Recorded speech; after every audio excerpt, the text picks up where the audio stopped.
So I guess Eric Bischoff was the one that gave you the job for that. Yeah, I mean, I don't even think he ever really told me.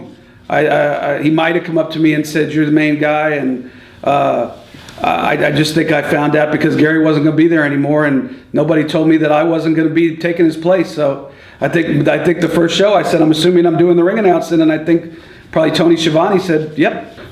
Do you think that one of Eric's downfalls was letting people like Hogan get in his ear too much and Hall and Nash, rather than sticking to the people that helped get him to the news? Well, and that's why I said Vince McMahon might have the secret. Maybe the secret is you put your foot down, you say you don't like it, there's the door. I was never in those meetings. I don't know if Eric said that. The problem was Hogan had creative control. So you couldn't say, if you don't like it, here's the door. So what you had to do was you had to convince the other guys going along for them to do it because they didn't have creative control. So if there's an angle with Hulk and Randy and Kevin and Scott, and Hulk says, "I'm putting my foot down, this is what I'm doing, I'm not doing anything different," then Eric has to go out there and say, "Guys, we need to make this work because Hulk has creative control."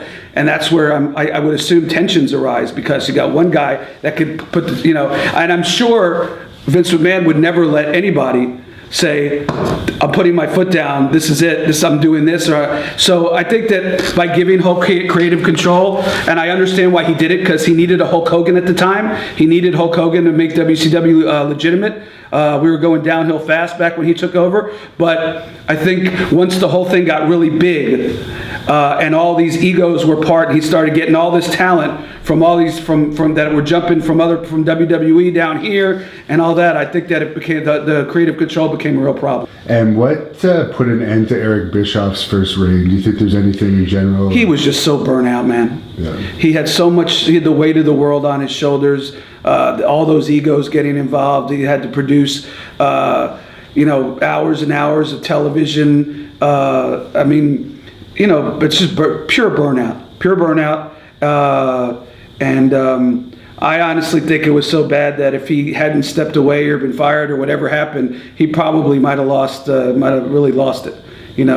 Might have really cracked up a bit there. I'm not saying he'd be in an insane asylum or anything, but he just, you can't have the power, the weight of the world on your shoulders like that, week after week after week after week after week, with so many people coming at you in so many different directions. Because then you had the young guys going, "But it's my turn," and the Guerreros going, "I want to be in the main event, and you promised me this and you promised me that," and then you got the Nashes going, "But they're small cruiserweights," and the Mexicans are annoyed because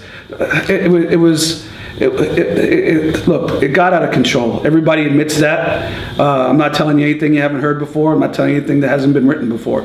Egos got totally out of control. And I could tell you that, not to get ahead of myself again, but at the end, when he was trying to buy the company, those egos were reined back in. And if that company would have been sold to Eric, and we would have kept the time slot, I think he had learned his lesson from before. And I think that a company, if it had a time slot, had every chance to succeed. And that's getting ahead of the game. But he, at the time, he just had so much going on. I think it was just, he had to get out of there and go away and get some peace and quiet.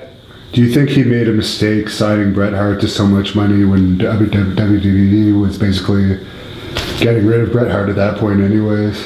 I will say I was shocked at how he was used.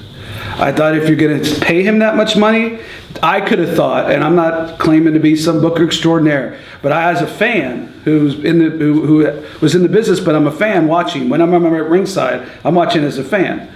I was shocked that they went the directions that they went with him, and there were some obvious things that they could have done that would have drawn money that never were done. Why that is, who knows?